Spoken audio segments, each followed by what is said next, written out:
In the depths of space, where civilizations rise and fall like waves upon cosmic shores, there exists a universal truth that even the most powerful galactic empires whisper in hushed, fearful tones. Never corner a human. For 3,000 years, the Galactic Concordat maintained peace through overwhelming technological superiority and calculated intimidation. Their massive fleets patrolled hyperspace lanes, their energy weapons could crack planets, and their shield technology was deemed impenetrable. They believed themselves the apex predators of the galaxy. They were wrong. When humanity's first colony ship, the New Horizon, was destroyed without warning or provocation, along with 50,000 sleeping colonists who had committed no crime other than seeking a new home, the Concordat expected the typical response: diplomatic protests, economic sanctions, perhaps a few skirmishes that could be easily crushed. Instead, they awakened something that had slumbered in the human spirit since their species first looked up at the stars with defiant eyes. Now, as sensors across the Rigel sector scream warnings of an approaching vessel that shouldn't exist, one that bends the very laws of physics the Concordat thought they understood, the most powerful military force in known space is about to learn why, in every human language, the word for vengeance burns brighter than the stars themselves. The retribution is coming, and with it, the galaxy will witness what happens when humanity stops playing by everyone else's rules. Admiral Thexvar of the Galactic Concordat paced the bridge of his flagship, the Sovereign Authority, with the measured steps of someone who had never known defeat. His forearms moved in precise practice gestures as he reviewed tactical displays that showed the disposition of his fleet. 300 vessels of the line, each one capable of reducing a planet to molten slag. The crystalline formations jutting from his skull caught the blue light of the holographic displays, casting fractured rainbows across the command deck. "Status report," he commanded, his voice carrying the harmonic overtones that marked him as one of the hegemony's most decorated war leaders. Commander Yithsol, his primary tactical officer, manipulated several controls with her six-fingered hands. Her scaled hide shifted from deep blue to a nervous purple as she compiled the data. "All patrol groups report normal hyperspace traffic, Admiral. The Rigel sector remains secure. No unauthorized vessels detected." Thexvar nodded, satisfied. The destruction of the human colony ship 3 months prior had sent exactly the message the Concordat intended. These newcomers, these self-proclaimed humans, needed to understand their place in the galactic hierarchy. The Concordat had maintained order for millennia by demonstrating swift, overwhelming force against any species that dared to challenge their authority. The humans had been particularly troublesome. Unlike most species the Concordat encountered, they hadn't immediately submitted when presented with superior firepower. Instead, they had continued their expansion, establishing colonies in systems the Concordat considered their rightful territory. Their diplomatic responses to warnings had been polite but firm. They would continue their peaceful expansion and would defend themselves if attacked. Such arrogance could not be tolerated. The New Horizon had been selected as an example. A single colony ship, isolated in deep space, carrying 50,000 humans in cryogenic sleep to establish their 7th extrasolar colony.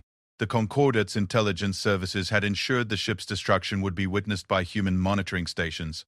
The message unmistakable: comply or face annihilation. "Admiral?"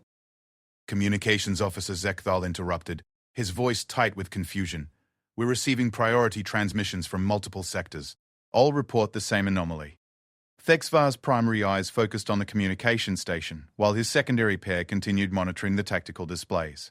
"Explain." "Long-range sensors have detected a vessel approaching the Rigel sector. The signature is unprecedented, sir. The mass readings suggest a ship larger than our own Dreadnoughts, but the energy emissions don't match any known propulsion system in our databases." The Admiral's crest flattened slightly, a sign of interest among his species. "Show me the data." The main holographic display shifted, showing a three-dimensional representation of local space. At the edge of the sensor grid, a single red dot moved with steady purpose toward the sector's heart. Numbers cascaded beside it, detailing mass, velocity, and energy output. Thexvar studied the readings for several moments, his tactical mind processing the implications. The mass readings must be an error. No species possesses the capability to construct a vessel of this size. Run a complete diagnostic on the sensor array. Already completed, Admiral. All systems are functioning within normal parameters. The readings are accurate. Then identify the species. Cross-reference the energy signature with all known technologies. Yithsol's scales shifted to a deeper purple. "We have, sir. The signature doesn't match any registered civilization. However, she hesitated, an unusual display of uncertainty for such an experienced officer. Continue. The vessel's trajectory originates from the Sol system, Admiral. Human space. The bridge fell silent except for the low hum of ship's systems. Thexvar felt his second heart begin to beat faster, an automatic response to potential threat situations. He had reviewed human technological capabilities extensively before authorizing the New Horizons' destruction. Their ships were primitive by Concordat standards, barely capable of faster-than-light travel, their weapons little more than accelerated projectiles and crude energy beams. Impossible, he stated flatly. Human technology is centuries behind our own. They lack the industrial capacity to construct capital ships, much less vessels of this magnitude. Nevertheless, sir, the trajectory is confirmed. The vessel originated from Sol and is maintaining a direct course toward our position. Thexvar moved to his command chair, a throne-like structure that allowed him to interface directly with the ship's tactical systems. As he settled into place, neural connections automatically established themselves, feeding ship status and sensor data directly into his consciousness. Through this enhanced awareness, he could feel the steady pulse of the approaching vessel like a distant heartbeat. The energy readings were unlike anything in Concordat databases, not fusion-based like most civilizations used, nor antimatter like the most advanced species employed. This was something else entirely, something that seemed to bend space-time around it in ways that violated established physics. Time to intercept? He asked. At current velocity, the vessel will reach weapons range in 14 hours, Admiral. 14 hours to prepare for what might be the first genuine challenge the Concordat fleet had faced in centuries. Thexvar activated the command circuit, broadcasting to all ships in his fleet. This is Admiral Thexvar to all vessels. We have detected an unidentified ship approaching our position. All ships are to maintain fleet formation and prepare for potential combat operations. Department heads report to their stations immediately. Across 300 ships, millions of crew members began preparations that had been drilled into them since their first day of service.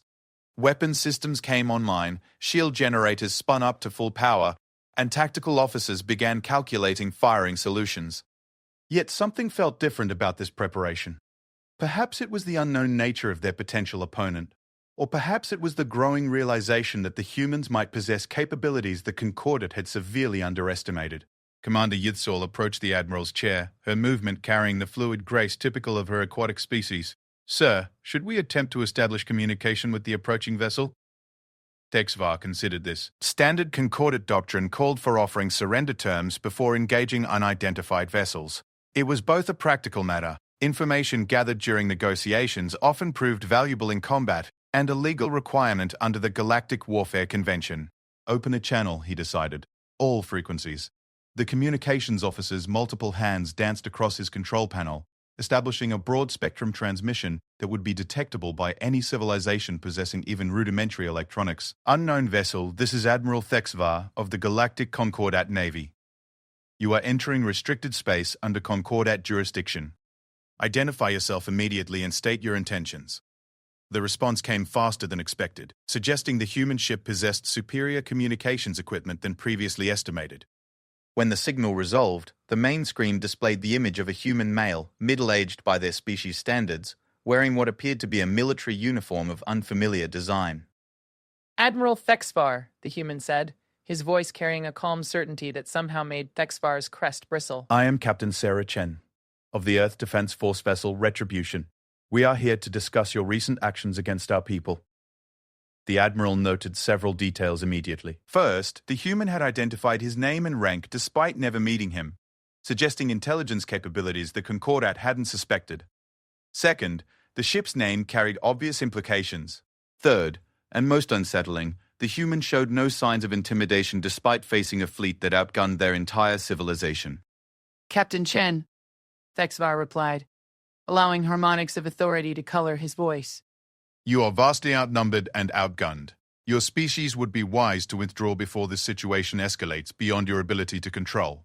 The human smiled, an expression Thexvar had learned could indicate either pleasure or threat among their kind. Admiral, I appreciate your concern for our safety. However, I'm afraid withdrawal is not an option.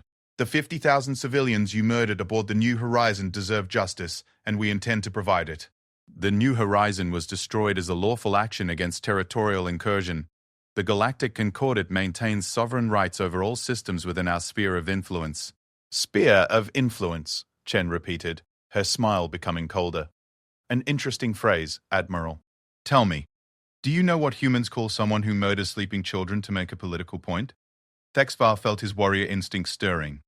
The humans' tone suggested they intended combat regardless of the tactical impossibility of their situation. I am not familiar with human terminology. We call them monsters, Admiral. And humans have a very long history of hunting monsters. The transmission ended abruptly, leaving the bridge in tense silence. Thexvar processed what he had observed during the brief exchange. The human captain had shown no signs of fear or uncertainty. Her crew, visible in the background of the transmission, had moved with the efficient precision of experienced military personnel. Most importantly, she had spoken with the confidence of someone holding superior cards. This troubled him more than he cared to admit. Sir, Yithsol reported, the human vessel has accelerated. It will reach weapons range in 6 hours. Have our intelligence services obtained any new information about human technological capabilities? Negative, Admiral. Their known technology remains consistent with previous assessments. Primitive fusion drives, projectile weapons, basic energy shields, nothing that should pose a threat to Concordat vessels. Yet the approaching ship registered mass readings that suggested construction techniques beyond anything humans should possess. Either their intelligence was severely flawed, or humanity had achieved technological breakthroughs far exceeding normal development curves. Thexvar activated his personal communication channel to Concordat High Command. This is Admiral Thexvar requesting priority consultation with strategic assessment. The response came within moments. A holographic projection of Supreme Commander Veltar, the Concordat's highest military authority. Her species, the Zorthak, were silicon-based beings whose crystalline forms could interface directly with quantum computers. Admiral, report your status. Thexvar quickly summarized the situation, including the anomalous readings from the human vessel and the implications of Captain Chen's confident demeanor. Veltar's crystalline form shifted through several color patterns as she processed the information. Your assessment? The humans either possess technological capabilities we've seriously underestimated, or they're engaging in an elaborate bluff. Given their apparent confidence in the sensor readings from their vessel, I'm inclined toward the former. Recommendations? Deploy additional fleets to this sector. If human capabilities exceed our projections, we need to be prepared for extended operations. Approved. Fleets 7 and 12 are being redirected to your position. Estimated arrival time is 16 hours. Understood, Supreme Commander. However, the human vessel will reach us in 6 hours. Then determine their true capabilities, Admiral. End of program. If humans pose a genuine threat to Concordat security, we need to know immediately. The transmission ended, leaving Thexvar alone with his thoughts, and the growing certainty that the next few hours would reshape his understanding of humanity's place in the galactic hierarchy. He returned his attention to the tactical displays, watching the steady approach of the single red dot representing humanity's response to the New Horizon massacre. Part of him hoped this would prove to be an elaborate bluff, a desperate attempt to negotiate through shows of force. But a deeper part, the part that had kept him alive through centuries of combat, whispered that humanity was about to demonstrate why they had spread across multiple star systems despite lacking advanced technology. They were, he was beginning to suspect, far more dangerous than anyone had realized. Captain Sarachen stood on the bridge of the Retribution, watching the tactical display that showed the Concordat fleet arranged in perfect formation ahead of them. 300 ships, each one representing decades of advanced engineering and millions of lives under Concordat protection. Any reasonable military commander would see those numbers and retreat.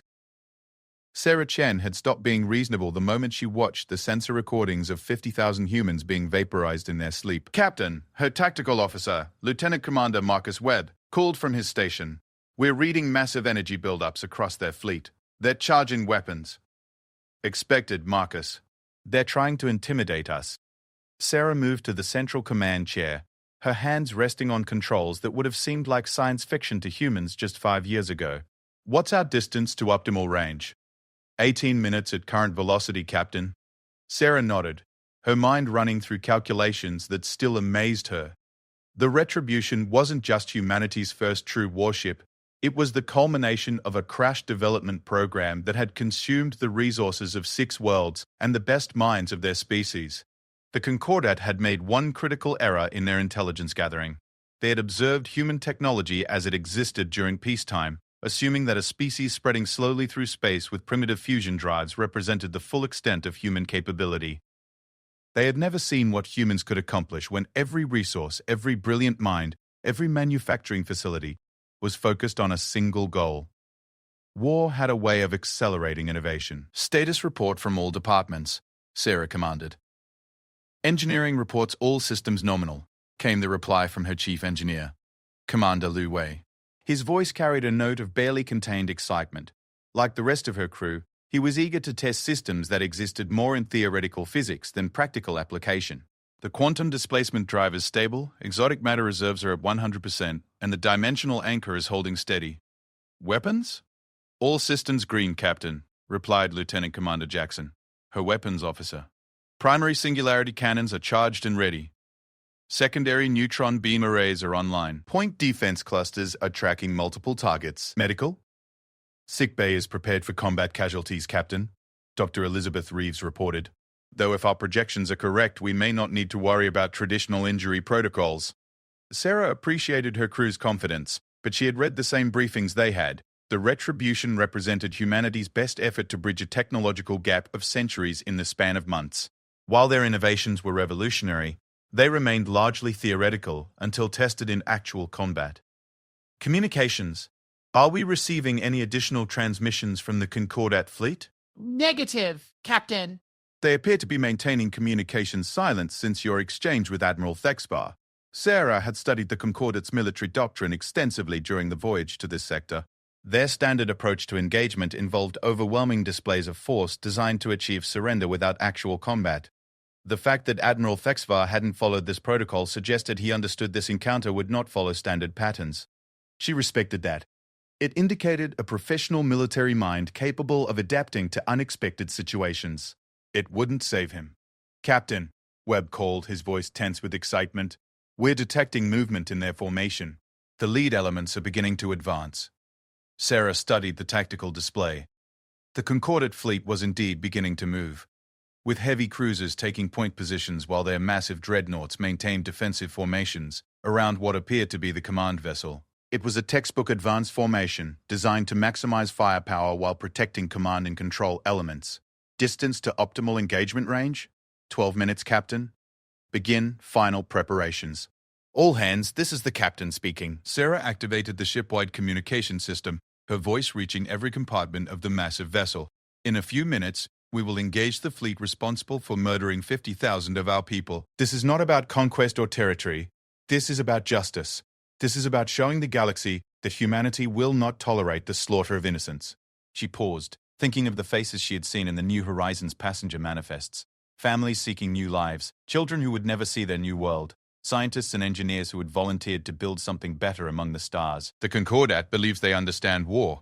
They believe superior numbers and advanced technology guarantee victory. Today, we teach them what humans have known since we first looked up at the stars, that the most dangerous opponent is one fighting for something greater than themselves. Sarah closed the channel and returned her attention to the approaching enemy fleet. The lead Concordat vessels were now close enough for detailed sensor analysis, and what she saw confirmed everything their intelligence services had gathered. Massive ships protected by energy shields that could deflect anything in humanity's conventional arsenal, armed with weapons capable of cracking planetary crusts. Under normal circumstances, the retribution would have represented an elaborate form of suicide. These were not normal circumstances. Captain, engineering reported, we're detecting multiple active sensor sweeps from the enemy fleet. They're trying to penetrate our defensive screens. Let them look, Commander Lu. They won't understand what they're seeing anyway. That was the truth. The retribution had been built around technologies that most Concordat scientists would consider impossible. Humanity's greatest advantage had always been their ability to think beyond established limitations, to find solutions that more advanced civilizations had dismissed as impractical. The quantum displacement drive, for example, didn't actually move the ship through space in any conventional sense. Instead, it created localized distortions in space-time that allowed the vessel to exist in multiple positions simultaneously, then collapse the probability wave to the desired location. To outside observers, it appeared to be incredibly advanced propulsion technology. The reality was far stranger. Captain, we're receiving a transmission from the Concordat flagship. Communications reported. Put it through.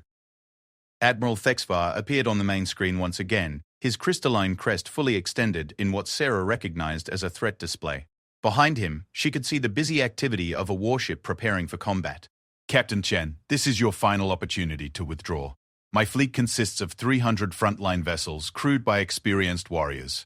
Your single ship, regardless of its size, cannot hope to prevail against such odds. Sarah smiled the same cold smile she had shown during their first exchange. Admiral, I appreciate your concern. However, you're operating under several misconceptions, such as, first, you assume this is about odds. It's not. This is about consequences. Second, you assume your experience with conventional warfare applies to this situation.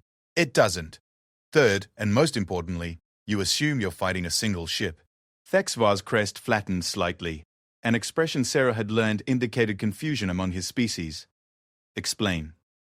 The Retribution isn't just a ship, Admiral. It's a weapon system, and weapon systems don't need to follow the rules of conventional engagement. She terminated the transmission before Thexvar could respond, then turned to her tactical officer. Time to optimal range? 3 minutes, Captain. Begin charging all weapon systems. Prepare for quantum displacement on my mark. Around her, the bridge crew began final preparations with the calm efficiency of professionals who had trained for this moment for months. Every one of them understood the stakes. Every one of them knew that failure meant not just their own deaths but the end of humanity's expansion into the galaxy. The Concordat had made their position clear: submit or be destroyed. Humanity had chosen a third option. Captain, Webb reported, his voice tight with anticipation. The lead Concordat vessels are entering weapons range. We're detecting targeting scanners attempting to lock onto our position. Let them try, Sarah replied calmly. Navigation, prepare for combat maneuvers. Engineering. Are the exotic matter reserves stable? Completely stable, Captain. The dimensional anchor is holding perfectly. Weapons? All systems ready for firing sequence, Captain. Sarah looked around her bridge, seeing the faces of men and women who represented the best of humanity. Engineers who had solved impossible problems. Tacticians who had developed entirely new forms of warfare. Scientists who had turned theoretical physics into practical weapons. Ladies and gentlemen, she said quietly, let's show them what humans do to monsters. The lead Concordat vessels opened fire first, as Sarah had expected they would. Massive energy beams lanced across space, each one carrying enough power to vaporize a city. Point defense systems activated automatically, creating a web of intercepting fire designed to destroy incoming missiles and fighters. All of it passed harmlessly through the space where the Retribution had been a microsecond before. Quantum displacement successful, navigation reported. We are now positioned 3,000 kilometers above the enemy formation. Perfect, Sarah smiled. Weapons, you are free to engage. Target their command vessel first. Aye, Captain. Firing singularity cannons. The Retribution's primary weapons were based on technology that shouldn't have been possible according to established physics. Rather than accelerating projectiles or focusing energy beams, they created miniature black holes that existed for precisely calculated durations. These singularities would consume whatever matter they encountered before evaporating in bursts of Hawking radiation. The weapons required exotic matter to create, elements that existed only in the hearts of dying stars and could only be harvested using technology humanity had developed specifically for this purpose. Each shot represented resources that had required the industrial output of an entire world to produce. Sarah considered it a bargain. The first singularity manifested directly inside the Concordat flagship's primary hull, bypassing shields that had never been designed to stop weapons that ignored conventional spacetime. The miniature black hole consumed approximately 3% of the ship's mass before evaporating, leaving a perfectly spherical void surrounded by superheated plasma. Direct hit on the enemy flagship, Webb reported, his voice carrying a note of awe. Their shields had no effect. The weapon penetrated their hull completely. Secondary targets? Acquiring now, Captain. Sarah watched the tactical display as chaos spread through the Concordat formation. Ships that had maintained perfect positioning moments before were now scattering, their commanders trying to understand how their shields had been completely bypassed. Emergency transmissions flooded the communications bands as damage control teams struggled with wounds that defied their understanding of physics. Captain, communications reported, we're receiving multiple surrender offers from Concordat vessels. They're requesting immediate cessation of hostilities. Denied, Sarah replied without hesitation. They wanted to demonstrate consequences for challenging their authority. Now they get to experience consequences for murdering our people. The battle, if it could be called that, lasted 17 minutes. The Retribution used its quantum displacement drive to appear at impossible positions around the Concordat fleet, firing weapons that treated advanced shields like they didn't exist. Ships that had never known defeat found themselves helpless against technology that operated on principles their scientists had never imagined. When it ended, 237 Concordate vessels had been destroyed or disabled. The survivors hung motionless in space, their crews awaiting whatever fate humanity chose to impose. Admiral Fexvar's voice crackled over the communications channel, his harmonic tones now carrying undertones of defeat and bewilderment. "Captain Chen, we surrender unconditionally. Please, no more killing." Sarah looked at the tactical display showing the scattered remnants of the once mighty Concordate fleet. She thought of the New Horizon, of 50,000 people who had died for the crime of seeking a new home. "Admiral," she said quietly, "the killings stopped the moment you chose to surrender. But the consequences are just beginning." Supreme Commander Veltar materialized in the Strategic Command Center of Concordat High Command, her crystalline form resonating with frequencies that indicated extreme agitation. The quantum communication array had just delivered Admiral Fexvar's surrender transmission, along with sensor recordings that defied everything the Concordat understood about warfare. "Analysis," she commanded, her harmonic voice carrying overtones that made lesser beings instinctively step back. Chief Science Officer Moore Dunn, a floating jellyfish-like entity whose species had mastered bioengineering millennia ago, pulsed with bioluminescent patterns indicating deep concern. "The human weapons appear to manipulate space-time itself, Supreme Commander. Our preliminary analysis suggests they're creating localized gravitational anomalies, essentially miniature black holes that can be projected across interstellar distances." "Impossible. Such technology would require exotic matter production capabilities we've never observed from their industrial base. Nevertheless, the evidence is undeniable. The human vessel, designation Retribution, single-handedly disabled or destroyed 70 to 8% of Admiral Fexvar's fleet. More importantly, it did so by completely bypassing our shield technology." Beltar processed this information, her silicon-based consciousness running probability calculations at quantum speeds. The implications were staggering. For 3 millennia, the Concordate had maintained galactic dominance through technological superiority. Their energy shields could deflect any known weapon, their ships could outrun any pursuit, and their firepower could reduce planets to ash. If humanity possessed weapons that rendered shields irrelevant, the entire foundation of Concordat power was compromised. "What about their propulsion system? How did they achieve those impossible positioning changes?" Mordun's bioluminescent display shifted to patterns indicating theoretical uncertainty. "We believe they're using some form of quantum displacement technology. Rather than moving through space conventionally, they appear to manipulate probability states to exist in multiple positions simultaneously, then collapse the wave function to appear wherever they choose. That's not propulsion technology, that's..." Veltar paused, her consciousness grappling with concepts that challenged fundamental physics. "That's reality manipulation." "Yes, Supreme Commander. And it gets worse." The main holographic display shifted to show detailed sensor recordings from the battle. Veltar watched the Retribution appear and disappear around Admiral Fexvar's fleet like some cosmic predator, striking with impossible precision before vanishing again. "The human vessel never took defensive positions," Mordun continued. "It didn't need to.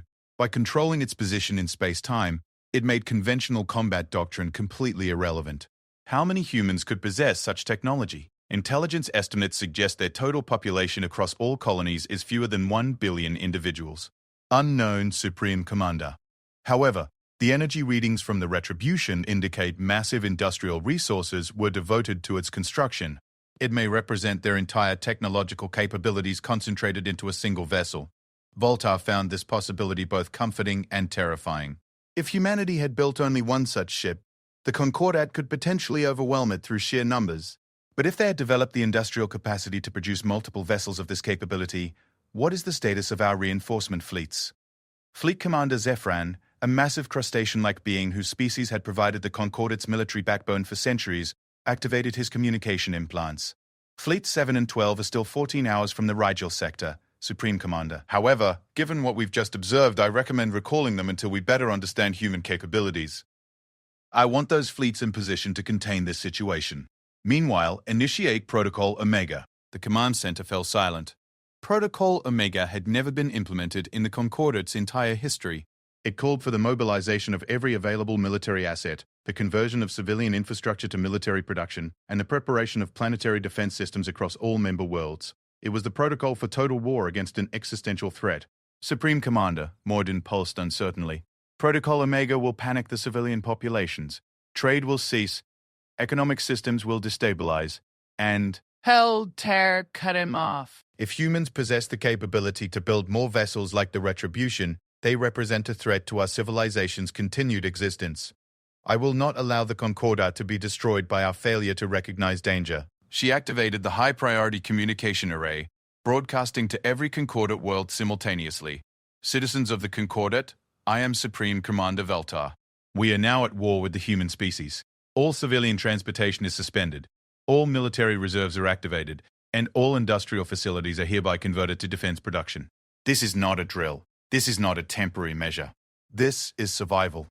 Meanwhile, in the Rigel sector, Captain Sarah Chen stood on the bridge of the Retribution, studying the scattered remains of the Concordat fleet. Her crew worked efficiently around her, analyzing the enemy vessels and determining which could be salvaged for intelligence purposes. Captain, Lieutenant Commander Webb reported, we're detecting massive communication bursts from the direction of Concordat space. It looks like they're mobilizing additional fleets. Expected, Sarah replied calmly. How many survivors in the immediate area? 63 Concordat vessels remain operational, Captain. Most have suffered significant damage, but their life support systems appear intact. Visionary robbed. The next phase of her mission required careful handling. Destroying the Concordat fleet had been the easy part. Now came the delicate task of reshaping galactic politics. Open a channel to all surviving Concordat vessels.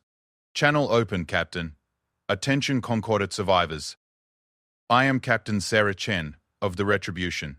Your fleet has been defeated, but you are not our prisoners. You are witnesses.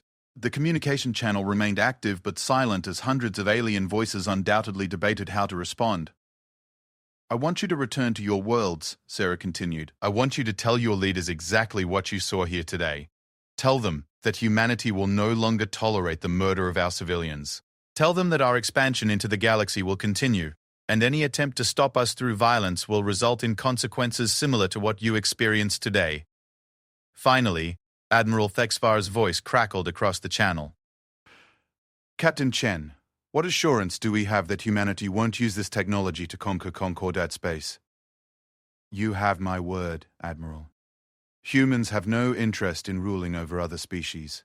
We want to explore, to build, to learn, but we will defend ourselves with whatever means necessary. And if the Concordat refuses to accept human expansion... Sarah smiled, though the expression couldn't be seen across the audio channel. Admiral, you've just witnessed what one human ship can do to a Concordat fleet. Do you really want to find out what we'll do if you force us to build more? The communication ended, and Sarah turned to her navigation officer. Set course for the Vega system. We have colonists there who need to know they're safe. Aye, Captain. Course laid in. As the Retribution prepared to depart, its quantum displacement drive beginning the complex calculations required for faster-than-light travel, the surviving Concordat vessels began their own journey home. But they carried more than just news of military defeat. They carried the realization that the galaxy had changed forever. In the depths of space, other civilizations monitored the communications bursts and energy signatures that marked the battle. Species that had submitted to Concordat rule centuries ago began to whisper of possibilities they had never dared consider. Independent worlds that had maintained neutrality through careful diplomacy suddenly found themselves reassessing their place in galactic politics.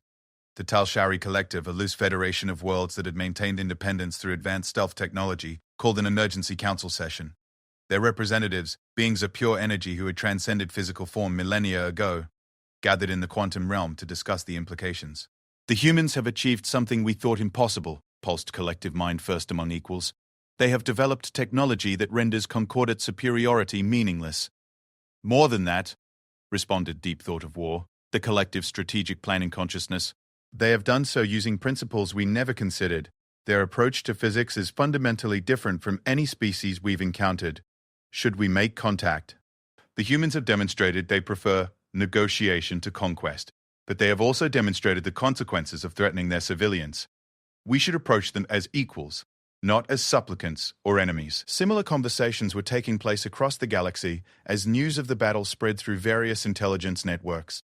The Concordat's defeat wasn't just a military loss. It was the end of an era. For 3,000 years, galactic civilization had been shaped by the assumption that technological advancement followed predictable patterns. Species developed fusion power, then antimatter, then exotic matter manipulation.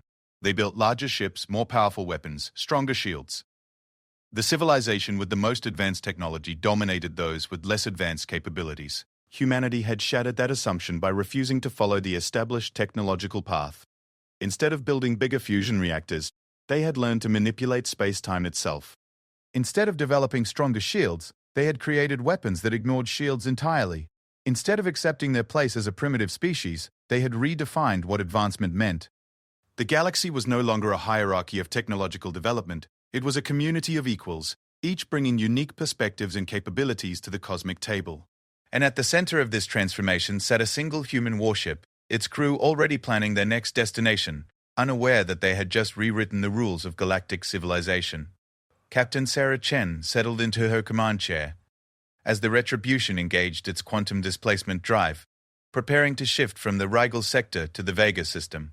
Behind them, the debris of the Concordat fleet continued to orbit the local star, a monument to the price of underestimating humanity. But ahead of them lay the future, uncertain, dangerous, and filled with possibilities that none of the galaxy's ancient civilizations had ever imagined. 3 weeks after the Battle of Rigel Sector, the aftershocks of humanity's demonstration continued to ripple across the galaxy in ways that even Captain Sarah Chen hadn't anticipated. The Retribution had completed its mission to the Vega system, ensuring the safety of human colonists there, and was now en route to Kepler Station, humanity's primary diplomatic outpost in neutral space. But neutral space was rapidly becoming a thing of the past. Sarah stood in her ready room, reviewing intelligence reports that painted a picture of a galaxy in upheaval. The holographic display showed star maps with constantly shifting political boundaries as species that had been Concordat subjects for centuries began declaring independence. Trade routes that had remained stable for millennia were now contested zones, as former allies turned on each other in the power vacuum left by the Concordat's shattered prestige. "Captain," her communications officer's voice came through the intercom. "We're receiving a priority transmission from Earth. Admiral Harrison wants to speak with you personally." Sarah closed the intelligence reports and moved to her desk, where the quantum communication array quickly established a real-time link across the hundreds of light-years separating her from Earth. Admiral Marcus Harrison materialized in holographic form, his weathered face showing the strain of coordinating humanity's response to their suddenly changed circumstances. "Sarah," he began without preamble, "what the hell have you done out there?" "Sir, do you know what's happening in Concordat space? They've mobilized everything they have. Every ship, every weapon, every resource is being converted for war production. Intelligence estimates they're building a fleet of over 5,000 vessels." Sarah felt a chill of concern but kept her expression calm. "What about diplomatic communications? Have they attempted to negotiate?" "Nothing. Complete silence except for military transmissions. And it gets worse. They're not just building conventional ships. Our deep space monitoring stations are detecting massive energy signatures from their industrial worlds. Whatever they're building, it's not technology they've used before." The implications were clear. The Concordat had interpreted humanity's demonstration of advanced technology as a prelude to conquest rather than a demand for respect. Instead of accepting the new reality and adapting their policies accordingly, they were preparing for total war. "Admiral, what are our production capabilities? Can we build more ships like the Retribution?" Harrison's expression grew grim. "That's the problem. The Retribution consumed resources from 6 worlds and took 2 years to build. The exotic matter alone required mining operations in 3 different star systems. We can't mass-produce this technology the way they're mass-producing conventional ships." Sarah understood the situation immediately. Humanity had achieved technological superiority through revolutionary advances in physics, but they lacked the industrial infrastructure to exploit that advantage on a galactic scale. The Retribution was a technological masterpiece, but it was also a one-off creation that had exhausted humanity's manufacturing capabilities. What about our allies? The species that have declared independence from the Concordat? That's actually our one piece of good news. The Tal Shari Collective has offered to share their stealth technology with us. The Andromedan Republic wants to establish a formal military alliance. Even some former Concordat species are asking about joint defense agreements. Sarah nodded thoughtfully. Humanity's demonstration of power had accomplished more than just military victory. It had fundamentally altered the balance of galactic politics. Species that had never dared challenge Concordat authority were now actively seeking alternatives. Sir, I have a recommendation. Go ahead. We need to change our strategy. Instead of trying to match the Concordate ship for ship, we should focus on asymmetric warfare. Use the retribution as a force multiplier while our allies provide the numerical strength we lack. Explain. Sarah activated her tactical display, showing a three-dimensional map of local galactic space. The Concordate's strength has always been their ability to concentrate overwhelming force at decisive points. But that strategy depends on predictable physics. Ships that can only be in one place at a time. Weapons that follow ballistic trajectories. Shields that provide calculable protection. She manipulated the display, highlighting key strategic positions. The retribution changes all those assumptions. We can appear anywhere, strike without warning, and disappear before they can respond. While their massive fleets are chasing shadows, our allies can be systematically liberating Concordate territories. You're talking about guerrilla warfare on an interstellar scale. Exactly. We make the Concordate's size work against them. Force them to spread their fleets across dozens of systems, never knowing where we'll strike next. Meanwhile, every victory our allies achieve gives us access to more resources, more industrial capacity, more potential recruits. Admiral Harrison was quiet for several moments, presumably running tactical simulations through the military computers on Earth. Finally, he nodded slowly. It's risky. If the Concordate figures out what we're doing, they could potentially overwhelm our allies before we can intervene. True, but the alternative is trying to build 1,000 ships like the Retribution while the Concordate builds 10,000 conventional vessels. We can't win that race. Approved. I'm authorizing you to begin coordination with potential allies. But Sarah, be careful who you trust. Not every species declaring independence is genuinely interested in freedom. Some may see this as an opportunity to replace the Concordate as the dominant galactic power. The transmission ended, leaving Sarah alone with the weight of decision. The next few months would determine whether humanity's entry into galactic politics marked the beginning of a new age of cooperation and mutual respect, or simply replaced one tyrannical empire with another. A soft chime indicated an incoming message on the ship's internal communication system. Captain, Lieutenant Commander Webb reported, "We're receiving a transmission from an unknown vessel. The signal is coded using Tal-Shari encryption protocols. Bring us to alert status and put the transmission through to my ready room." Sarah returned to her desk as the holographic display activated once again. This time, the image that appeared was barely visible, a shimmering outline that suggested sentient intelligence but provided no details about the speaker's physical form. Captain Chen, the voice was melodious but artificial, clearly synthesized. "I am Deep Current of Thought, speaking for the Tal-Shari Collective. We would like to propose a meeting. I'm listening. Our analysis of your recent victory suggests that humanity possesses technological capabilities that could fundamentally alter the balance of galactic power. The collective would like to discuss the possibility of cooperation." Sarah considered carefully. The Tal-Shari were legendary for their advanced technology and mysterious nature. They had maintained independence from the Concordate not through military strength, but through their mastery of stealth and misdirection. If humanity could gain access to their capabilities, what kind of cooperation are you proposing? A simple exchange. The collective possesses manufacturing techniques that could accelerate human production of exotic matter. In return, we would like access to your quantum displacement technology. Sarah felt a surge of excitement.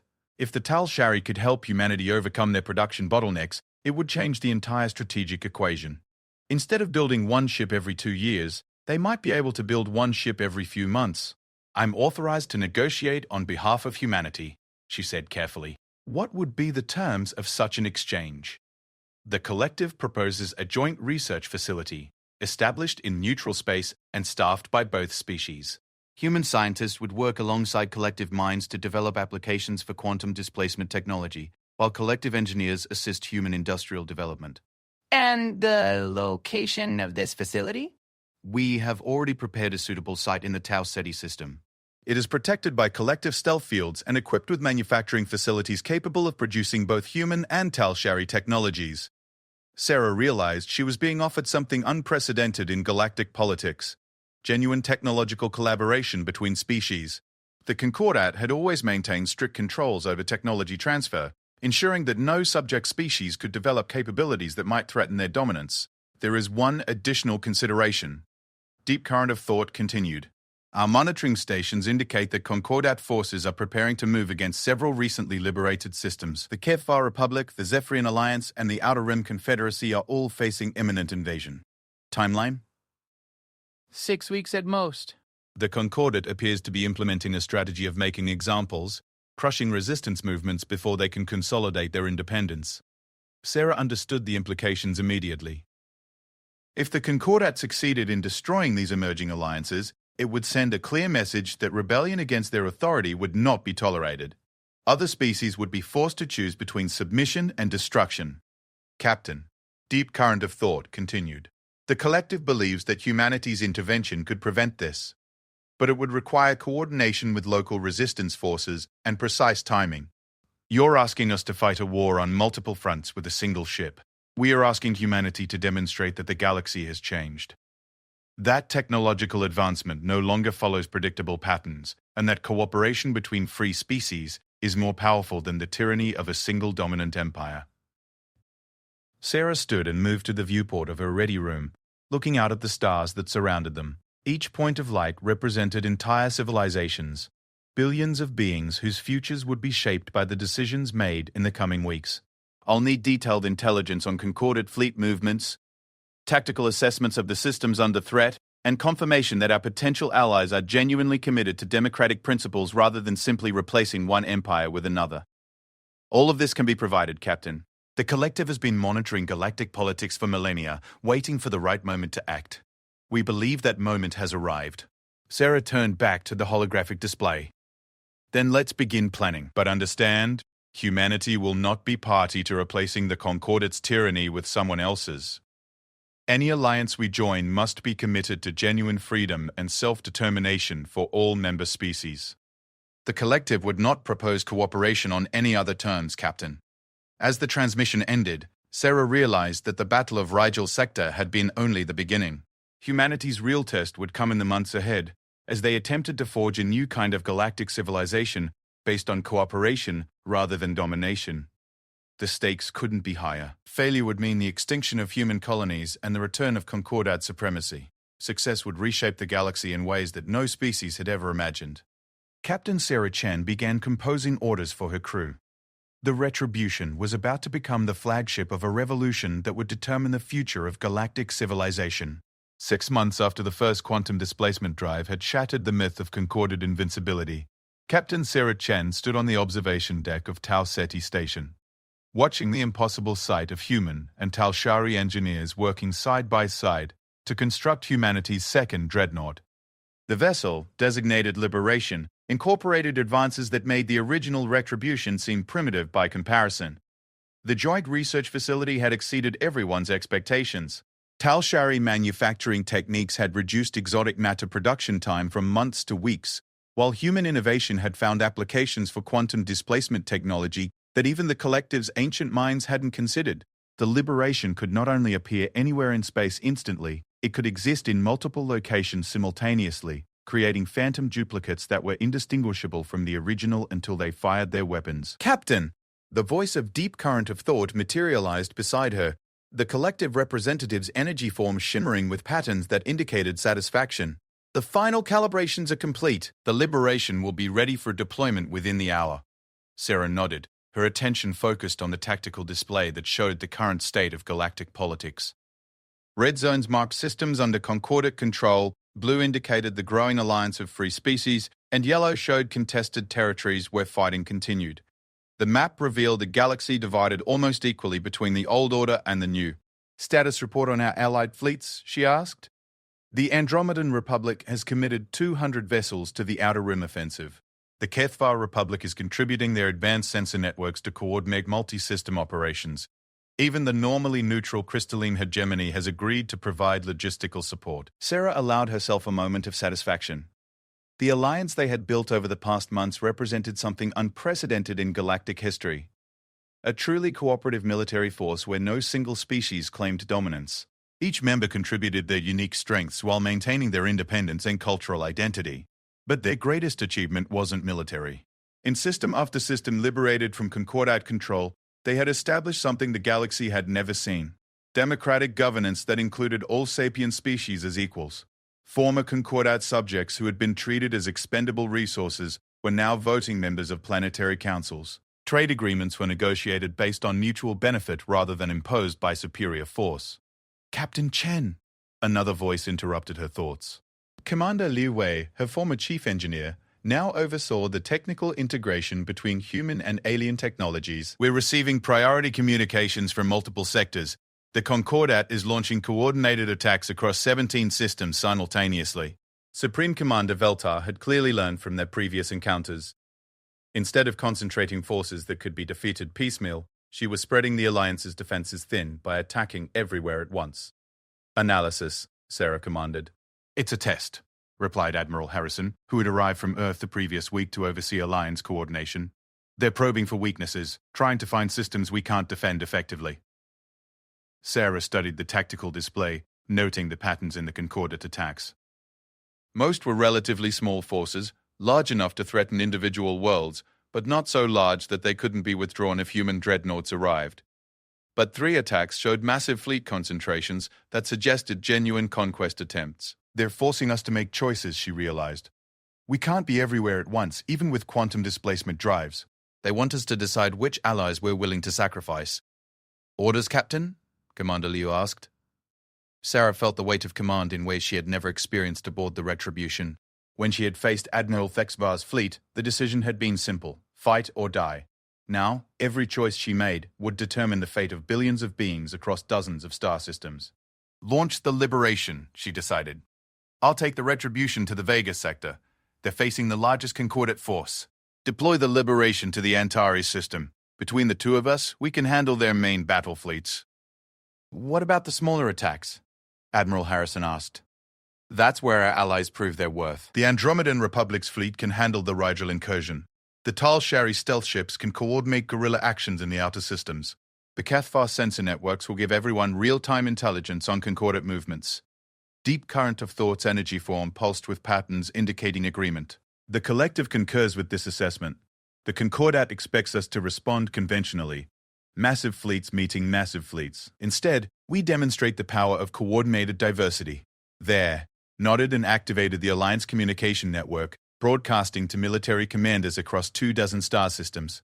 This is Captain Chen to all Alliance forces.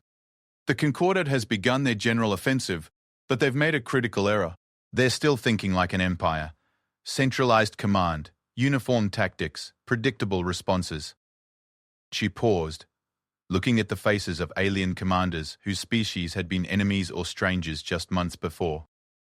We are not an empire. We are an alliance of free peoples, each contributing unique capabilities to our common defense. Today, we show the galaxy what that means. The next 6 hours became the most complex military operation in galactic history. Human dreadnoughts used quantum displacement to appear in multiple systems simultaneously, coordinating with allied fleets that employed tactics the Concordat had never encountered. Andromedan ships, equipped with weapons that fired controlled plasma storms, created defensive barriers around threatened worlds.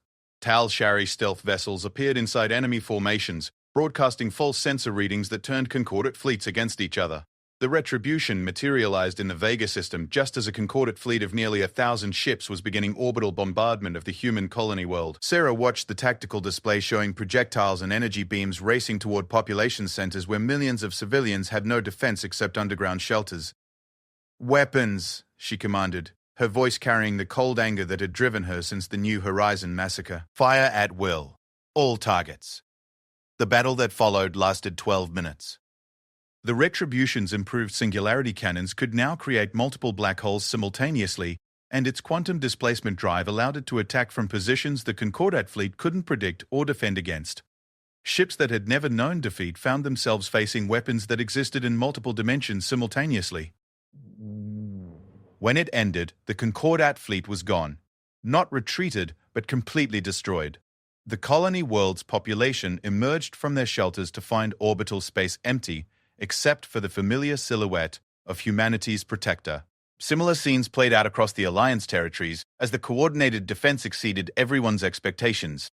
The Concordat's carefully planned offensive, designed to break Alliance resolve through simultaneous pressure, instead demonstrated the power of true cooperation. Each attack was met by defenders who understood local conditions, employed familiar tactics, but was supported by Alliance resources that provided capabilities no single species possessed. The final tally showed the Concordat offensive had been a complete failure. They had lost over 2,000 ships while destroying fewer than 100 Alliance vessels. More importantly, their demonstration of massive force had been met by an equally massive demonstration of Alliance unity. Supreme Commander Velta's response was swift and desperate.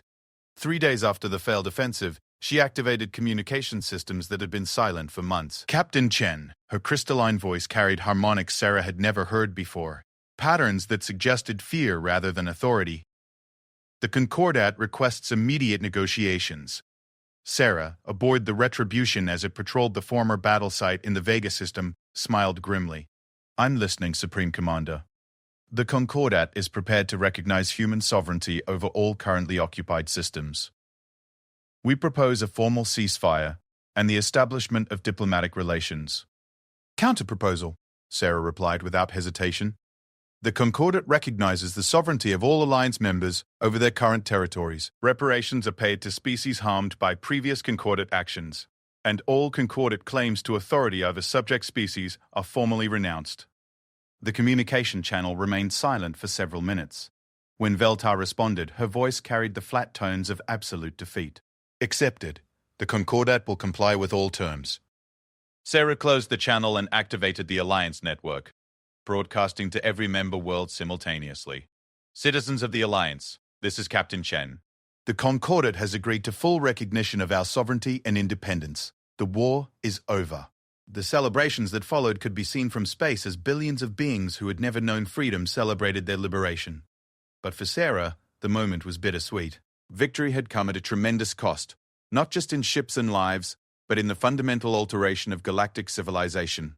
The Concordat's 3,000-year reign was over, but what would replace it remained uncertain. The Alliance had proven that cooperation between diverse species was possible, but maintaining that cooperation during peacetime would present different challenges than the unity forged by shared struggle. 3 months later, Sarah stood once again on the observation deck of Tau Ceti Station, but this time she was watching the construction of something unprecedented, a diplomatic facility designed to house representatives from every species in the galaxy. The structure incorporated architectural elements from dozens of civilizations, creating something that was uniquely beautiful in its diversity. Captain, deep current of thought materialized beside her. The collective has a question. Go ahead. What will humanity do now? You have achieved your goal, safety for your people, and freedom for the galaxy. Will you assume the Concordat's former role as the dominant galactic power? Sarah considered the question carefully. The Alliance looked to humanity for leadership, and the galaxy's other powers would certainly accept human dominance after witnessing the power of their dreadnoughts. It would be so easy to simply replace one empire with another. No, she said finally. Humanity came to the stars to explore, to learn, to build something better. We didn't fight for the right to rule over others. We fought for the right to exist as equals. The energy patterns surrounding deep current of thought shifted to what Sarah had learned indicated surprise. And if other species attempt to fill the power vacuum left by the Concordat's fall? Sarah smiled, her hand resting on the command codes for the Retribution and Liberation, ships that could appear anywhere in the galaxy within hours. Then they'll learn the same lesson the Concordat learned. The galaxy has room for many different approaches to civilization, but it has no room for tyrants. She turned from the viewport, looking back toward the communication center, where representatives from hundreds of species were engaged in the delicate work of building a new form of galactic governance, one based on cooperation, mutual respect, and the understanding that diversity made everyone stronger. The age of empires was over.